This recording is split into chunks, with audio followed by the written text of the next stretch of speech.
Allora, rieccoci qua. Io avevo rubato la parola al presidente dell'IPAB che diceva parlava della qualità. No, volevo sì, appunto per la qualità. Ricordo che, come dicevamo prima, gli ospiti che entrano sono sempre più gravi. In particolare adesso entrano con demenza senile. Io dico molto vicino all'Alzheimer, però ad un certo momento bisogna aumentare il personale per poter assistere qualitativamente queste persone qua. Io ricordo che lo standard regionale è fermo a 15 anni fa, sì. quindi quando era un ricovero, quando che ad un certo momento i nostri anziani venivano fuori dalla casa di riposo e andavano al mercato. Adesso noi veramente dobbiamo, per poter sostenere la qualità, ecco perché voglio dire, per sostenere la qualità, come dicevo anche prima, noi dobbiamo con il personale nostro dare il 30-32% di ore sociosanitarie in più di quelle previste dallo standard regionale. Quindi vuol dire, se il costo del personale è tra il 75 e il 78%, ricordo anche che noi abbiamo un contratto del pubblico impiego. Adesso dico una bestemmia, per fortuna hanno il contratto fermo da 2 anni. E ad un certo momento questo ci dà la possibilità, ecco, non è che sia contento chiaramente, ma ci dà la possibilità di mantenere le rette. Io dico, dal 2007 a adesso la nostra casa di riposo ha aumentato del 4,7-4,8%. Cioè veramente grazie ai nostri operatori, grazie ai nostri dipendenti, ma grazie a tutti quanti che in linea di massima lavorano passatemi il termine, non come un impiegato statale, lavorano proprio, io vengo dal privato, io ero metalmeccanico, quindi lavorano veramente, ci credono.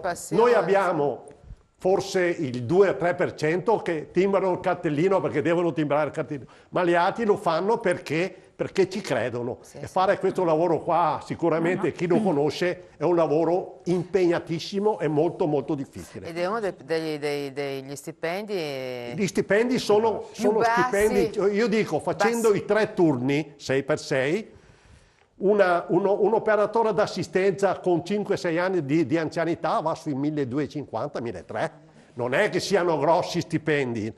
E poi ad un certo momento noi abbiamo la fortuna da noi di avere, per quanto riguarda per esempio i trasporti interni, abbiamo una cooperativa sociale che fa, cioè tutti i trasporti per le visite, per i controlli, è una cooperativa sociale che fa gratuita. Noi abbiamo solo dato lo spazio. Adesso stiamo facendo un corso per giovani studenti che verranno in tempo delle vacanze, verranno a fare un attimo di assistenza. Come dicevo privato sociale, all'onorevole Ruzzante, dicevo, noi il vecchio stabile che abbiamo venduto al comune, che adesso è all'interno della struttura, perché è una struttura storica, il comune, d'accordo con noi, ha utilizzato il piano sopra, c'è l'accademia musicale, sono tutti giovani. E vi posso assicurare, i nostri anziani, sentire il violino, il pianoforte, veramente è una cosa fantastica. Cioè ad un certo momento abbiamo abbastanza un buon volontariato, questo è quello che ci salva. Abbiamo anche un asilo. Verrebbe da dire. Abbiamo anche un asilo aziendale.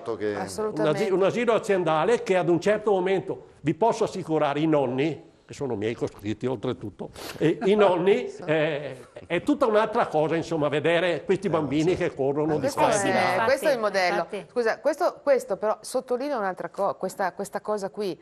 Questa è una IPAB, cioè una struttura pubblica. Questa è una regione che arriva buona ultima, ma ultimissima, perché su tutte le regioni d'Italia il Veneto non ha ancora la riforma delle cosiddette Siamo gli ultimi, non ce ne sono più. E non lo vogliono fare per la ragione che dicevo prima, perché prima vogliono mandare a scatafascio, privatizzare, scusate, tutto, no? Fare una concorrenza e quindi mandare al macero esperienze così. Questa è la dimostrazione che non è vero che il pubblico è costoso. No, si è amministrato in modo corretto, assolutamente. Appunto. Sì, prego.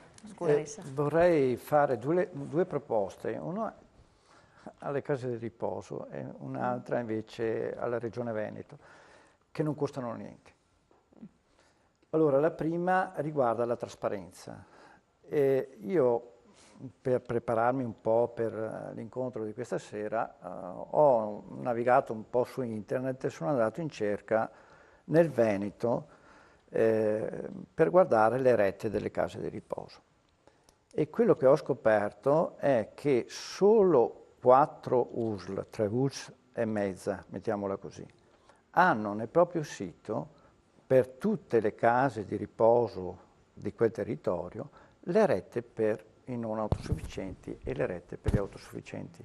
Quindi non hanno nel sito Le altre, se tu vuoi andare in cerca nelle altre USL delle case di riposo, compresa il territorio dove c'è la casa di riposo di Schio, non c'è un sito dove tu puoi mettere a confronto le rette.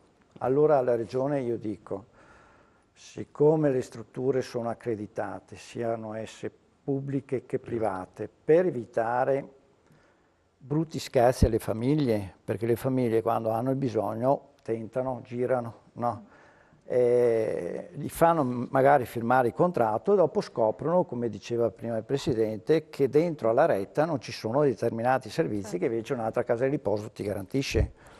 È possibile imporre alle USL questa cosa, cioè che tutte le USL abbiano un elenco delle case di riposo con le rette con determinati standard uguali per tutti, in modo che la gente sa come orientarsi. E questa è la prima proposta che penso non costi nulla. Aggiriamo la anche Regione. anche perché le USL i dati ce li hanno di sicuro. Forse. I bilanci ce li Quindi prendono sempre. basta immetterli, insomma, ed è un problema, penso, di correttezza e di trasparenza. L'altra cosa è che io invito le case di riposo a fare lo stesso processo. Noi abbiamo bisogno anche di risparmiare qualche lira mettendo insieme le strutture. Noi stiamo ragionando di abolire le province, stiamo ragionando di mettere insieme i comuni.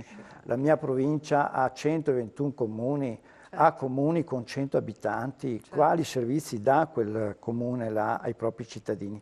Ma ci sono anche case di riposo che hanno 40 posti letto, che non riescono neanche a fare il giro dei turni. Non riescono a garantire l'assistenza infermieristica. Allora, l'invito, un obbligo, cerchiamo le soluzioni opportune, però trovare una modalità che le case di riposo più piccole si mettano insieme con le case di riposo più grosse, semplicemente magari per fare l'acquisto dei pannoloni. No. Sì, fare sistema, insomma. Fare sistema. Le paghe. Io penso che sarebbe la cosa più opportuna, quindi magari il Presidente della Casa di Riposo di Schio mi dirà che lui... Noi stiamo già facendolo, stiamo mettendo assieme, abbiamo già fatto 3 o 4 riunioni e pensiamo di poter arrivare a mettere assieme 3 o 4 case di riposo per fare economia di scala. Stiamo già attuando il discorso delle paghe fra noi e Arsiero. E sul discorso di pannoloni abbiamo fatto noi siamo capo cordata con 17 case di riposo. Ma pensa. Ma questo l'abbiamo fatto ancora 7-8 anni fa. Questa sarebbe una roba che dovrebbe governare la regione attraverso delle fuori regole. discussione. Ma invece come fa a governarlo una regione nella quale, appunto, come il Veneto, dove ci sono 39 aziende che si occupano del trasporto pubblico locale, dove ci sono 22 ULS più 2 aziende, fa 24. Tu vieni dalle terre a noi confinanti, verso sud, non verso ci seguono ovest, cioè dell'Emilia Romagna. No? In Emilia Romagna c'è un ULS per provincia, una. Sì. E stanno pensando anche di accorparle. Qui sono 22 le ULS, vuol dire 22 direttori, 22 direttori sociali, direttori amministrativi. Ma questo è stato mai proposto, per esempio? Ma certo che è stato proposto. Noi stiamo facendo ne abbiamo fatto anche un esempio adesso, voglio dire, il comune di Padova su questo è un comune all'avanguardia a livello veneto, perché ha fatto la fusione di Era Acegas APS. I cittadini del comune di Padova hanno guadagnato 4 milioni di euro in più di dividendo. in un anno, in un anno 4 milioni. Abbiamo chiuso 8 aziende satellite e abbiamo cancellato 40 posti nei consigli di amministrazione. Perché nel Veneto ci sono 102 aziende che si occupano dell'acqua, 39 che si occupano del trasporto pubblico locale? Veramente pazzesco. Perché ci sono 39 consigli di amministrazione, 102 presidenti e avanti. È un sottobosco allora, che si il alimenta. ragionamento che è stato qui fatto, da un lato quello della trasparenza, è fondamentale perché io devo avere la possibilità di confrontare, di mettere a confronto azienda pubblica e azienda privata, perché anche la privata la pago io, I soldi vengono fuori chiaro. dalle risorse pubbliche, quindi credo che questo sia assolutamente fondamentale. In secondo luogo, mi piace questa idea che nasca dalle case di riposo di unirsi, perché guardate che da questa crisi solo uniti se ne esce. Guardate che questo è il nuovo paradigma. Per anni ci avevano spiegato che piccolo era bello e che ognuno doveva guardare al proprio orticello e alla punta del proprio ombelico.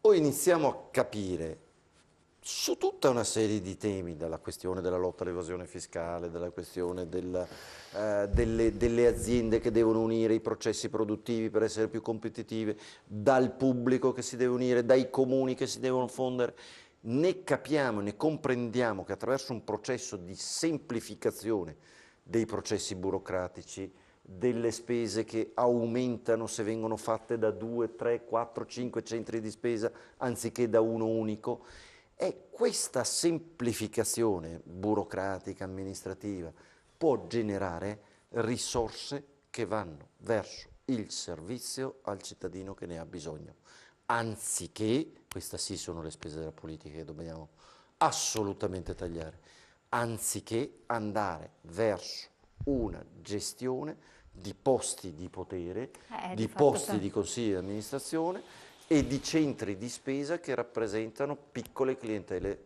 localistiche. Questa è la vera sfida. Da questa sfida ne veniamo fuori uniti, non divisi.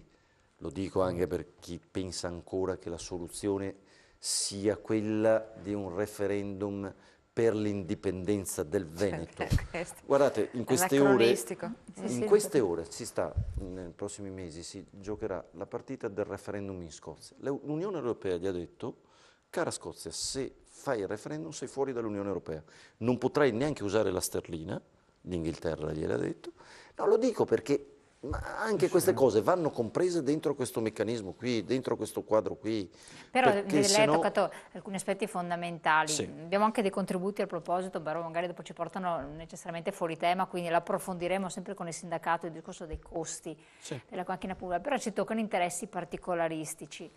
E lì, ed è là il problema, siccome poi sono, è classico, non per mutuare sempre la solita battuta, però il tacchino che fa il Natale a se stesso, perché alla fine è purtroppo un dato di fatto ed è vero, non si riesce mai ad arrivare a nulla, proprio per questa ragione. Quando Letta ha nominato quella persona che doveva presiedere a tutti i controlli delle spese pubbliche ad alto livello e ha iniziato a dire tocca il Quirinale, no, il Quirinale no, autolegifera, si autotutela, lei poi ne conosce benissimo i meccanismi. E là ci rendiamo conto, allora parte dal basso, parti dalla parte opposta, intanto dal più piccolo, sempre i soliti noti. Perché il sistema è un problematico questo, perché il sistema difende se stesso, si autolegifera, si autotutela. Dobbiamo andare, cioè, esempio, è mai possibile che uno abbia 25 posti in un consiglio di amministrazione? Al di là del problema, di compatibilità, secondo me, che certo, di incompatibilità, secondo me, tra tenere una carica e un'altra. È possibile che uno abbia 20 collegi sindacali? Guardate che è una questione anche questa che riguarda la redistribuzione, no? Noi abbiamo proposto in Regione Veneto che per esempio tutti i collegi sindacali, cioè i revisori dei conti, siano estratti a sorte, perché non si capisce perché la politica deve decidere chi fa il revisore dei conti all'interno di un ente di gestione e di controllo. Decide il consiglio di amministrazione, non è giusto? Perché deve essere la politica a decidere chi fa il controllo dei conti? Scusate, risponderà la politica, se lo scelgo io, risponderà chi lo nomina. E ve lo estraiamo a sorte. Intanto perché così ognuno ha un incarico e non 25. Anche perché visto che c'è mancanza di posti di lavoro. Certo, però noi l'abbiamo proposta questa cosa, ci hanno risposto no. Cioè, c'è qualcuno che si deve assumere la responsabilità perché ha votato no. Le 7 ULSL noi nel Veneto le abbiamo proposte. Anche il c'è sindacato qualcuno che ha votato proposte, no. Anche il sindacato certo. le ha proposte. C'è qualcuno che ha votato no. Però torniamo sempre a bomba. Esatto, però di nuovo quando andiamo in pubblicità, di nuovo ributtiamo la solita proposta, ma se forse fare sistema, massa critica, può servire, perché qualcosa serve. E io ricordo, perché è un esempio banale e stupido, però quando le compagnie telefoniche si parlava con una legge, ancora con Monti se non erro, di alzare la tariffa, perché deve essere una parte di tassa, no? Che doveva andare un'accisa sugli sms, le compagnie telefoniche doveva andare allo Stato, le compagnie telefoniche, io ricordo ancora, hanno fatto massa critica, è passato un trafiletto sui giornali, perché poi non se ne è più parlato, bloccato il provvedimento, si è buttato sulle accise della benzina, perché tanto i cittadini gravali ancora di più, cioè che la cosa più non so, però popolare. lei se lo deve ricordare una cosa, c'è stato un solo ministro, si chiamava Pierluigi Bersani, mi piace salutarlo da questa trasmissione, che ebbe il coraggio di dire una cosa banalissima: se mi fai 10 euro di ricarica devono essere 10 euro, no 5 di non si capisce che cosa e 5 di ricarica. Certo, sì. E da allora così è stato. Cioè, quindi bisogna avere anche il coraggio di fronte a chi fa, in questo caso massa critica, pro domo sua. Sì, ma infatti è sempre pro domo. Sono assolutamente interessi. No, io ho portato una cosa interessante. Interessi privati in atti pubblici, no? Certo. Però bisogna avere il coraggio di dirli, no? Però su questi temi è un po' allora, io se ha bisogno di tempo glielo do subito dopo la pubblicità, quindi andiamo in pubblicità, poi torniamo, le do subito la parola e poi voglio proprio per in conclusione vedere anche delle slide un po' riassuntive che ci presenterà un po' ritaturati in chiusura per fare il punto della situazione, se lo reputa utile. Lo vediamo insieme, pubblicità.